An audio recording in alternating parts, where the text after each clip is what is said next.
Greetings, Mabinogians! Today I'm going to cover the new Divine Knight skills that's on KR test server. Keep in mind that this is the test server and everything I'm showing you today can change between now and when it actually comes to the live server.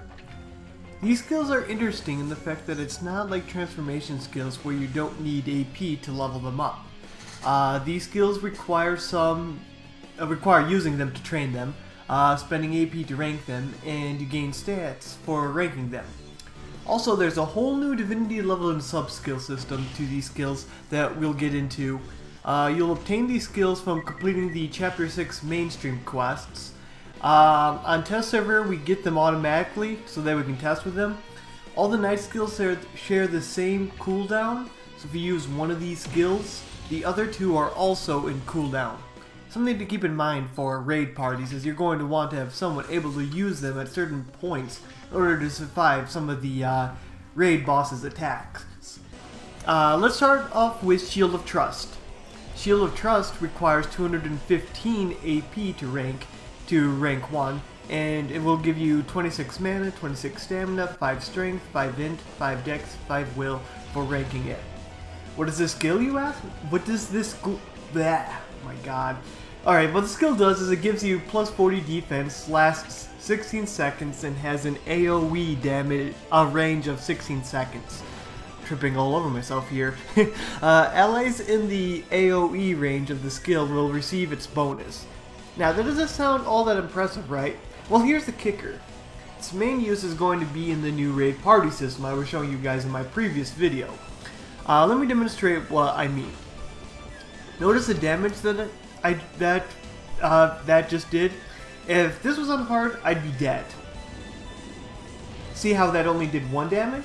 That's the main purpose of the skill, to save you and your allies' lives and of raid parties. Shield of Trust blocks damage from Crystal Meteor Shower and possibly other raid boss special skills in the future. Actually, I'm going to refer to raid boss as disciples from now on, as that's what they're referred to in the files, so we'll just call them disciples. Now let's talk about the subskills. There are 5 subskills per Knight skill. Each subskill has 15 levels, and you rank them with Divinity levels. How do you gain Divinity levels? Complete quest objectives from daily and weekly raid missions.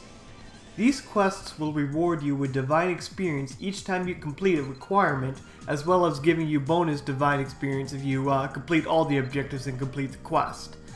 There are 225 Divine levels and are currently unaffected by rebirthing. About 1,974,080 total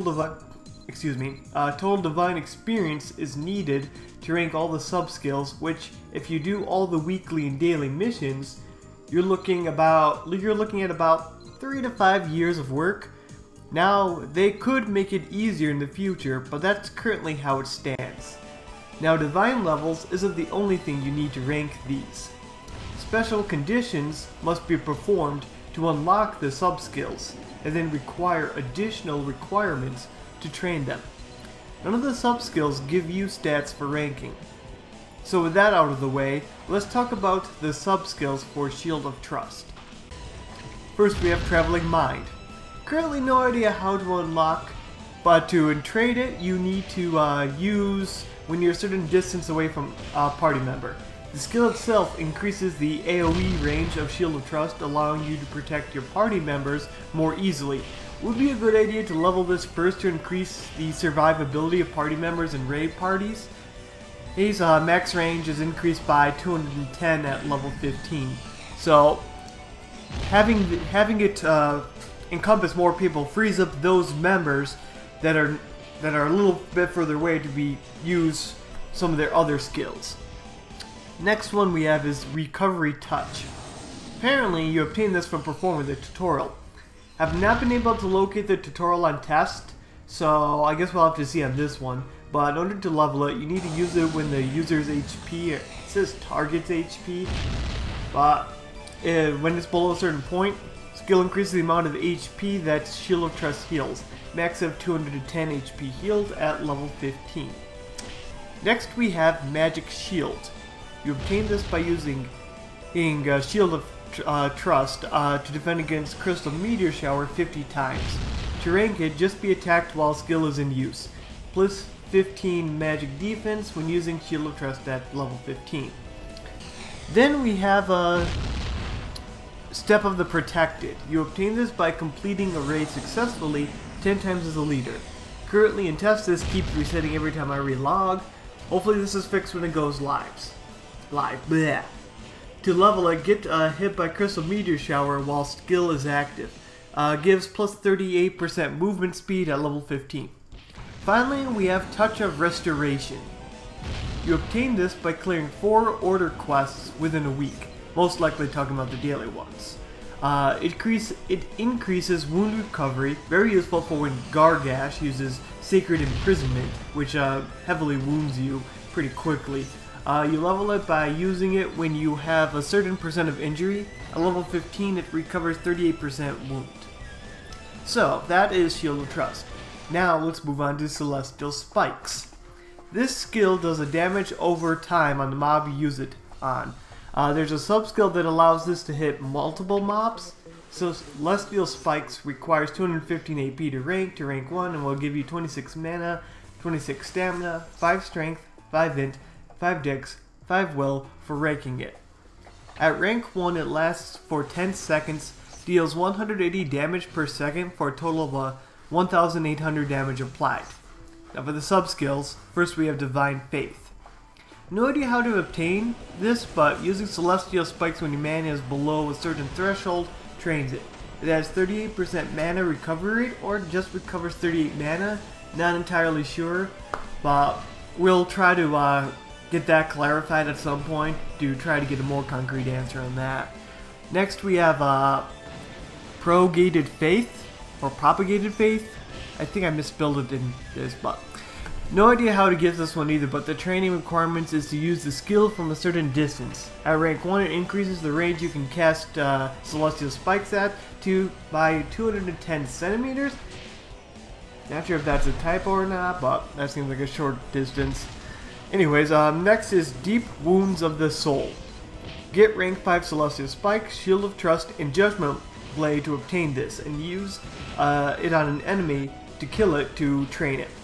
This increases the damage over time by 30 at level 15, so it will give you about 2,100 damage in 10 seconds worth of time. Not too particularly spectacular.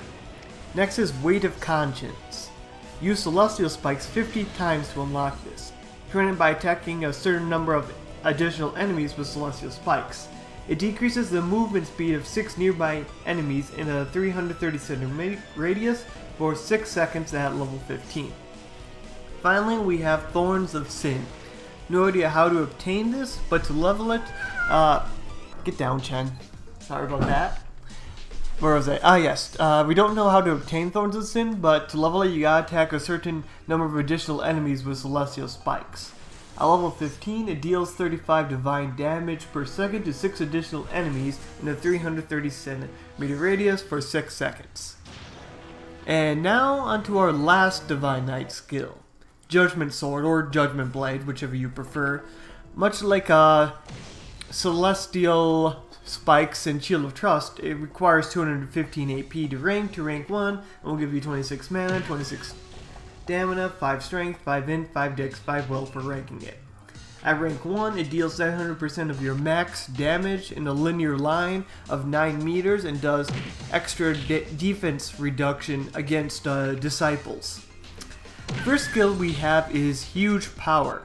No idea how to obtain it, but you level it by attacking a certain number of enemies. At level 15, it increases the attack range by 290 centimeters.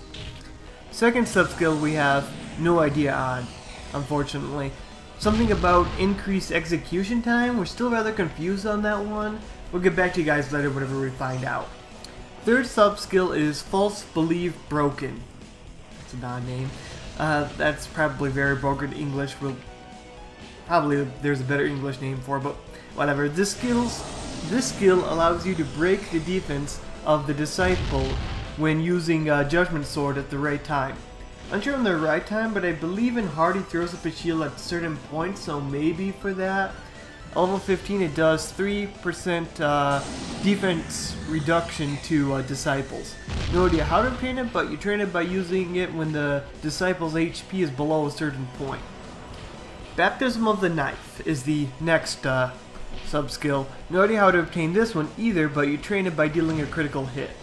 At level 15, you gain an additional 150% in crit. This is the sub-skill I'd recommend you rank first when you start looking at sub-skills for Judgment Sword, as it'll give you the biggest benefit.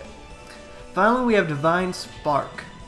No idea how to obtain this one either, but you train it when your stamina is below a certain point. At level 15, it recovers 150 stamina. That's all the information we have on Divine Knight skills at this time. I hope you found this information useful. We will keep you up to date as we discover and translate more information. This is King of Runes, signing off. Peace.